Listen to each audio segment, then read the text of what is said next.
Hey everyone, this is Rima. Welcome back to my new blog. সবাই কেমন আছো জানিও, আমিও বেশ ভালো আছি।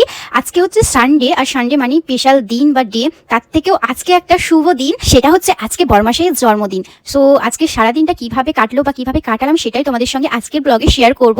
আশা করি সবার ভালো লাগবে, স্কিপ না করে সবাই সঙ্গে থাকবে। বরমাসের জন্মদিন বলে কথা, তাই সকাল সকাল উঠে পড়েছি রান্নার জন্য প্রস্তুতি হয়ে, রান্না করব বলে। আগে থেকে ভেবে রেখেছি কি কি রান্না করব, মেনুতে অনেক কিছুই থাকবে, বাট সম্পূর্ণটা কিভাবে একা হাতে করব সেটাই আমি ভেবে উঠতে পারছিলাম না। তো বরমাশাই তো আজকে বাড়িতে আছে, যেহেতু অফিস বন্ধ আজকে সানডে, তাই বরমাশাই অনেক কাটাকুটি করে দিয়েছে, তাই আমি এত সুন্দর সুন্দর রান্না করতে পেরেছি। তো বরমাশাইকে আমি থ্যাংক ইউ জানাচ্ছি, যে বরমাশাই যদি এত কিছু জোগাড় না করে দিতে পারতো তাহলে আমার হয়তো রান্না বান্না করতে একটু অসুবিধা হয়ে যেত। তো আজকের মেনুতে দেখো বরমাশাইয়ের জন্য কি কি রান্না করেছি। আছে 5 রকম ভাজাভুজি, আর স্যালাড আছে, তার সঙ্গে চিকেন কষা আছে আলু দিয়ে, মাছ আছে মানে মাছের রসা করেছিলাম, আর তার সঙ্গে ডাল, পায়েস, চাটনি, পাঁপড়, আর ছিল চকলেট, আইসক্রিম, মিষ্টি আর জল। স্পেশালি বরমাশাইয়ের জন্মদিনের আজকের মেনু এটাই ছিল। এখনো সন্ধ্যের দিকে রেডি হব ভেবেছিলাম, তো ফাইনালি আমি রেডি হয়ে গেছি। তো এখন কেক কাটিং হবে, দিদিভাই এবং দাদাভাই, ননা সবাই আসবে, তো কেক কাটিং করব। কেক কাটিং করে আর এক জায়গায় যেতে হবে, আমাদের গ্রুপের মিটিং আছে, তো রাতে সেই জন্য কিছু আয়োজন করিনি, কেক কাটিং করেই আমরা চলে যাব।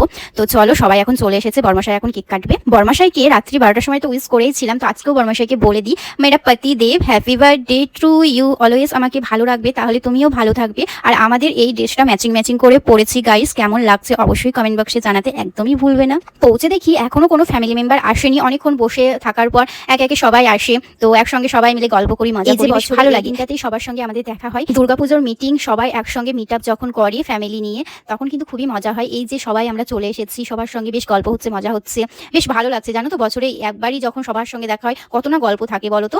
সো তারপর এই যে 11:30 তোমার বেজে গেছে মিনিমাম, খাওয়া দাওয়া করতে হবে। সো এখানে স্যালাড কাটার জন্য সবাইকে ডাকছিল, তো আমি এখানে গেছিলাম স্যালাড কাটার জন্য। তো এই স্যালাড কেটেছিলাম, পেঁয়াজ ছিল, শসা ছিল, গাজর ছিল, আর কি ছিল, লেবু ছিল, এগুলো সব কাটছিলাম, দিদিভাই আমি সবাই মিলেই কাটছিলাম। তারপর এই যে খেতে বসে পড়ি। আর আজকে ছিল মেনুতে এই যে বিরিয়ানি, চিকেন বিরিয়ানি হয়েছিল, তো এখানে সবাইকে দিচ্ছে। তার মাঝে আমি ভিডিও করতে করতেই ছোট্ট পুচকি বাচ্চাটাকে দেখতে পেলাম, কি কিউট দেখো। এই ভিডিওটা আমি ক্যাপচার করে নিয়েছিলাম, তো তোমাদের সঙ্গে শেয়ার করলাম।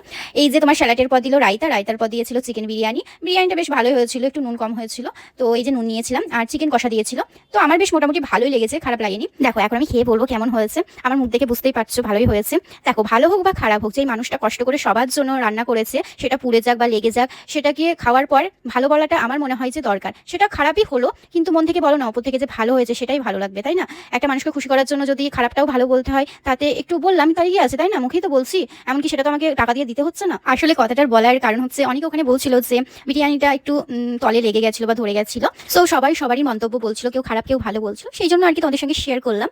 খারাপ হলেও অন্তত ভালো বলার চেষ্টা করবে সবার সামনে, যেন যে রান্না করেছে তার যেন মানে সে যেন শোনে যে রান্নাটা ভালো হয়েছে আর কি।